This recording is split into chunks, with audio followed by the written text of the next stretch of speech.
YouTube के सभी दर्शकों को मेरा नमस्कार। आप सभी को राधे राधे, जय श्री कृष्णा। जैसा कि आप थंबनेल में देख रहे हो, आज की हमारी क्लास होने वाली है सप्ताह 16 का दिवस 5। अगर आपने दिवस 1 से लेकर के 4 तक हमारे वीडियो अच्छे से देखे हैं तो ये दिवस आपके लिए बहुत आसान होने वाला है। आज की क्लास में हम वर्कशीट नंबर 69 हल करेंगे। तो चलिए शुरू करते हैं आज का अभ्यास कार्य। प्यारे बच्चों, अपनी अभ्यास पुस्तक अपने सामने रखें और जिन बच्चों ने अभी तक हमारा चैनल सब्सक्राइब नहीं किया है तो उस चैनल को सब्सक्राइब जरूर करें। बेटा, सप्ताह 15 की शुरुआत से ही पहले मैंने एक वीडियो बनाया था आपका जो लेसन 7 है इसके बारे में, the fish and the duck. तो आज उसकी ज़रूरत पड़ने वाली है हमें। वहाँ पर मैंने आपको एक बच्चे की कहानी सुनाई थी जिसका नाम होता है सचिन। वो समुद्र के किनारे बैठा होता है और अपना जो कांटा है वो पानी में उसने लटका रखा है। एक मछली होती है, छोटी सी चालाक मछली, वो उस कांटे को देखती है पानी में से और उस कांटे में एक शंख को उलझा देती है और खुद भाग करके दूर चली जाती है। तो वहाँ पर उसको एक बतख मिलती है, तो वो बतख को ये सारी चीज़ें बताती है। और जो लड़का मछली पकड़ रहा था सचिन, उसको लगता है कि इस कांटे में, जो मछली पकड़ने का कांटा है, उसमें एक मछली फंस गई है, बड़ी सी मछली। जब वो बाहर निकालता है तो देखता है उसमें क्या होता है बेटा, एक शंख होता है। क्या होता है? सेल, जिसको अंग्रेजी में कहते हैं सेल। सेल माने शंख, एक बड़ा सा शंख होता है। और मछली भाग जाती है, छोटी सी चतुर मछली भाग जाती है। वहाँ पर उसको एक डक मिलती है। डक मतलब बतख। तो वो बोलती है, अरे तुम तो बहुत चालाक हो, तुमने इस लड़के को मूर्ख बना दिया। तो बोलती है डक उससे, चलो अब खेलते हैं। तो वो छोटी सी मछली बोलती है, now I am getting late, अब मुझे देर हो रही है। तो घर चली जाती है बाय बोल के। तो उसी कहानी पर आधारित प्रश्न है बेटा पहला, who was sitting with her friends, अपने दोस्तों के साथ कौन बैठा था? एक छोटी सी मछली बैठी थी। हु की जगह लिख देंगे हम अ फिश। बेटा, कोई भी वाक्य आप बनाते हो, थोड़ा सा डिटेल में समझा रहा हूँ मैं आपको, तो उसमें 3 चीज़ें होती हैं। ये जो मैंने ब्रैकेट बना दिए हैं, बॉक्स बना दिए हैं। सबसे पहले तो होता है सब्जेक्ट, आपका वाक्य कर्ता, जिसमें है काम करने वाला कोई भी व्यक्ति, जानवर, पशु, पक्षी, कोई भी हो सकता है। तो ऑफिस। फिर आती है क्रिया। तो क्रिया में सहायक क्रिया है वाज और मुख्य क्रिया है आपकी सिटिंग। उसके बाद आता है आपका कर्म और जो अन्य चीज़ें बच जाती हैं वो लास्ट में आती हैं। तो किसी भी वाक्य का क्रम, अंग्रेजी में आप वाक्य बनाओ, प्रश्न का उत्तर लिखो, ये क्रम रहेगा। सबसे पहले क्रिया रहेगी, बीच में वो सबसे पहले कर्ता रहेगा, सॉरी, सबसे पहले कर्ता ए फिश, वाज, सिटिंग, ये क्रिया हो गई दोनों, सहायक क्रिया मुख्य क्रिया। और ये कर्म हो गया विद हर फ्रेंड्स। प्रश्न से ही लिया है हमने, हु की जगह लगा दिया अ फिश, वाज सिटिंग और विद हर फ्रेंड, पूरा का पूरा उतार दिया है। एक छोटी मछली अपने दोस्तों के साथ बैठी थी। क्वेश्चन नंबर 2 की तरफ बढ़ते हैं बेटा। Where was Sachin sitting. Where का मतलब होता है बेटा कहाँ। ठीक है, जब वाक्य प्रश्नवाचक होता है तो बेटा जो मैंने क्रम बताया था वो बदल जाता है।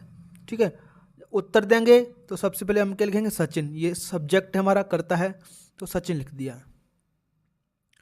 वाज सिटिंग लिख दिया, ये हमारी वर्ब हो गई। सचिन, सचिन के बाद क्रिया ये यहाँ पर वाज सिटिंग। अब ये कहाँ बैठा था सचिन, वेयर माने कहाँ। तो ये कहानी में लिखा है बेटा ऑन द सी शोर। ऑन द सी शोर, ये मेरा कर्म हो गया। देखो पिछले प्रश्न में मैंने यही समझाया था, 1 नंबर पर कर्ता, 2 नंबर पर आपकी सहायक क्रिया मुख्य क्रिया दोनों की दोनों, और 30 नंबर पर कर्म। इसी तरीके से वाक्य आपके बनते हैं। आगे आने वाले अभ्यास, जो अभ्यास क्रमांक 18 रहेगा, 17 रहेगा, वहाँ पर आपको यही चीज़ें वाक्य बनाना सिखाया जाएगा। तो क्यों ना आज से ही हम आदत डालें। क्वेश्चन नंबर 3, हु सेड, किसने कहा, you are very clever, come let's play. तो बेटा ये बात एक डक ने कही थी। किसने कही थी? डक, बतख ने। इस हु की जगह लिख देंगे आप द डक सेड। किसी भी व्यक्ति की कही हुई बात को हम लिखते हैं तो इन्वर्टेड कॉमा में लिखते हैं हमेशा। तो पहले ऐसा सा कॉमा लगाएंगे और ये इन्वर्टेड कॉमा शुरू कर देंगे। ये यहाँ भी लगा हुआ है, ऐसा कैसा उतारना है आपको, तो बस the duck said you are very clever come let's play, चलो खेलें, और लास्ट में ये निशान लगा हुआ है, ये इन्वर्टेड कॉमा बंद कर दीजिए। ठीक है, चलिए अगले प्रश्न की तरफ बढ़ते हैं। Question number D, right any two water animal. बेटा किन्हीं भी दो जलीय जीवों के नाम, वाटर एनिमल मतलब जल में रहने वाले जीव, दैट, यहां पर दैट का मतलब होता है जो, that you see in the lesson, जो पाठ में आपने देखे हैं। कौन सा पाठ? The fish and the duck. तो बेटा पाठ के नाम में ही दो जानवरों का नाम आ रहा है, दोनों के दोनों पानी में रहते हैं, एक तो डक और दूसरी फिश। ठीक है, DUC के डक माने बतख और फिश माने मछली। क्वेश्चन नंबर ई की तरफ चलते हैं बेटा, इसको थोड़ा सा पढ़ लीजिए, ये आपके काम आएगा, आगे बहुत काम आएगा बेटा। प्रश्न में डिड आने पर, जैसा कि ये प्रश्न है बेटा, इसमें डिड लिखा है, DID डिड। प्रश्न में डिड आने पर उत्तर में मुख्य क्रिया की सेकंड फॉर्म का प्रयोग करेंगे। जब हम उत्तर लिखेंगे तो उसमें मुख्य क्रिया की सेकंड फॉर्म का प्रयोग करेंगे। जैसे आपका गो होगा, प्रश्न में अगर गो है डिड के साथ में, तो जब हम उसका उत्तर लिखेंगे तो सेकंड फॉर्म क्या हो जाएगी इसकी? वेंट। ठीक है, सेकंड फॉर्म का प्रयोग करेंगे, याद रखना। बाकी सब वही रहेगा, सब कर्ता, प्रक्रिया और कर्म। तो वाई डिड, वाई मतलब क्यों, वाई का मतलब होता है क्यों। तो सबसे पहले लिखो कर्ता को, द क्लेवर फिश, ये मेरे काम करने वाला है तो कर्ता हो गया। उसके बाद क्रिया आएगी, बेटा डिड है तो डिड की जगह अपन क्या लगाएं? Second form. ये मुख्य क्रिया आपकी रन, तो बेटा रन एक ऐसी वर्ब है जिसकी फर्स्ट फॉर्म, सेकंड फॉर्म और third form, present form, past form, ये तीनों की तीनों एक जैसी होती हैं। ठीक है, तो ये सेकंड फॉर्म है यहाँ पर। The clever fish run away, यहाँ तक उतार दिया। बिकॉज, बिकॉज का मतलब होता है क्योंकि, छोटी सी मछली भाग गई क्योंकि, because she was getting late, क्योंकि वह लेट हो रही थी। ठीक है प्यारे बच्चों। अच्छा, ये जो चीज़ें मैं लिखता हूँ यहाँ पर, ये ऐसे सब्जेक्ट, ये आप प्रश्न के उत्तर में ना लिखें, ये आपके समझाने के लिए मैंने यहाँ पर लिख रखी हैं।